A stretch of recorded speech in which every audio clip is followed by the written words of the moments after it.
I've watched someone dump red Tabasco on pancakes before. I feel like that might be nice. Like...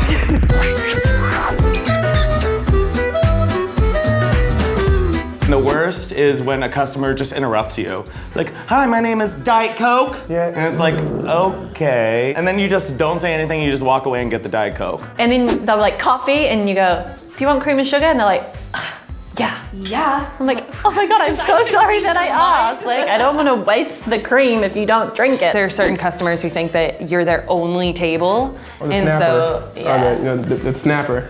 Like, if you click at me, like, wherever you were on my priority list, you just went to the bottom. Yeah, you've now just dropped to literally last place. Yeah. It's so rude. Don't snap at somebody. I'm not your servant. It just ruins the whole experience. Yeah, I'll get you Diet Coke. Or they wave you down like a dog.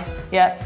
Over here. Over here. Sometimes when people wave at me and I'm like at another table, I just wave back and then go back to what I'm doing. Or they don't remember your name, so they say like, hey you. Yeah, that's very disrespectful. Yeah. I've had people straight up yell at me from across the restaurant, and I'm just like, I didn't hear you. I'm gonna go do something else. When somebody orders something, how do you want it cooked, you know? Well done, rare, da, da, da, da. So they'll ask for it well done. If it comes out well done, it's too well done. You asked for it that way. So I'll remake it a little less well done this time. It's not cooked enough. You f***ing kidding me? You come into a place, you have allergies to certain things, and it's like, why come here? You know, if I have people who've had gluten allergies, flour allergies, bread allergies, you come into a pizza restaurant, you know? You can't have flour, you can't have gluten, you can't have cheese. I mean, supposed to give you ice cubes. Just like watching the insane ways that people eat their food. But they also love eating and showing you what's in their mouth. Like they'll start eating, they'll pull you over and like, more coffee, and you're like, oh my God, I didn't want to see that. You know, everyone always complains about how like the server always comes up when my mouth is full. We're doing it on purpose. Like, I want to say like 8 times out of 10, we're doing it on purpose so that we can just get the head nod that everything's okay and then run. I'm all about families going out and enjoying their time together, but if your kid is a f***ing maniac and a disaster and throwing shit all over the place and you got spaghetti on the floor and ketchup hanging from the f***ing ceiling, I understand it's our job to clean the restaurant and stuff, but at least pick up after your kids. Don't let them create mayhem and then just walk away and be like, all right, later. And then not tip either. I always give the customers napkins when I see that stuff. I'm like, oh, here you guys go. Rude people, man, very impatient. The impatience thing with me is a big one when people try and slip you money and expect to get a table faster, or if they hit on you and it's like, why do you think that I would like that? But one guy actually did slip me a 20 once, and he was like, oh please, my family's super hungry. And I was like, I'm gonna keep this because I work a minimum wage job, but the wait is not going to change. I've had people just literally screaming at me. I've been called a bitch over eggs. And I just looked at her and went, I'm gonna go grab my manager. Like,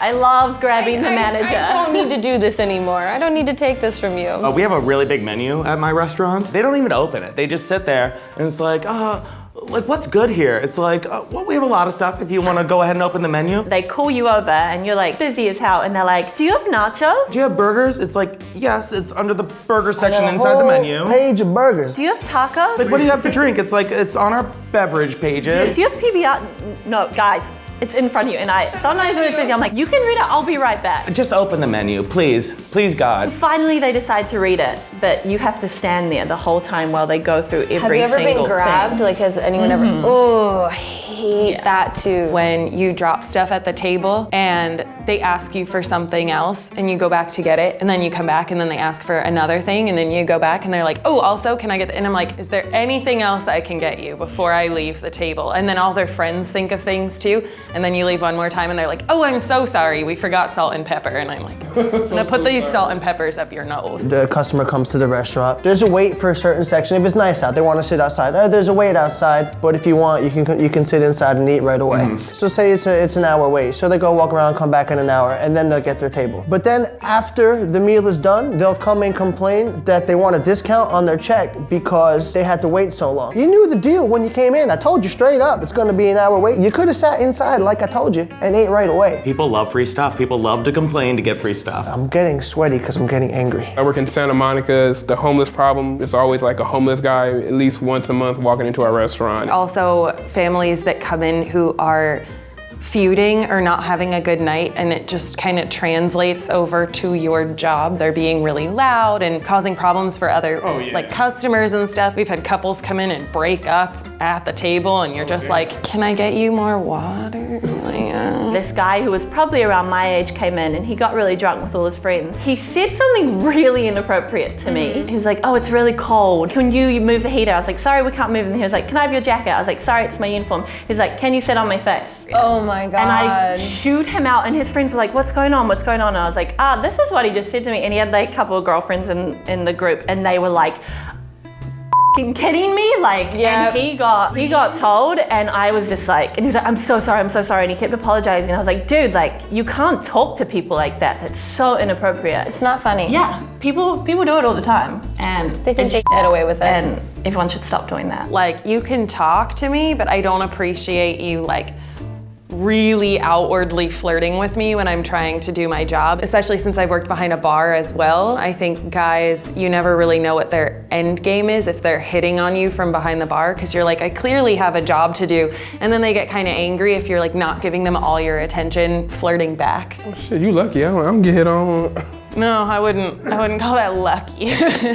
When they go out to eat, they order everything. They'll get 2 appetizers, they'll get the most expensive courses, and they'll get desserts, and they'll just run up a fucking tab. But then not tip. I don't get it. Like, if you couldn't afford to spend all that, like, you have to factor in the tip. This is, I feel like, the number one pet peeve. It's a given. But don't go spending $300 if you can't tip. Bad tippers, people who tip terribly after they put you through the most. Or when they leave a verbal tip. We like to call it verbal tips, where they like pat you on the shoulder and they're like, you did a great job, or like, you're the best server I ever had. And then they like don't leave very much tip, and you're like, oh, so you just, that to you was your tip. No, I know that I'm good at my job. I don't need your validation. Give me your money though.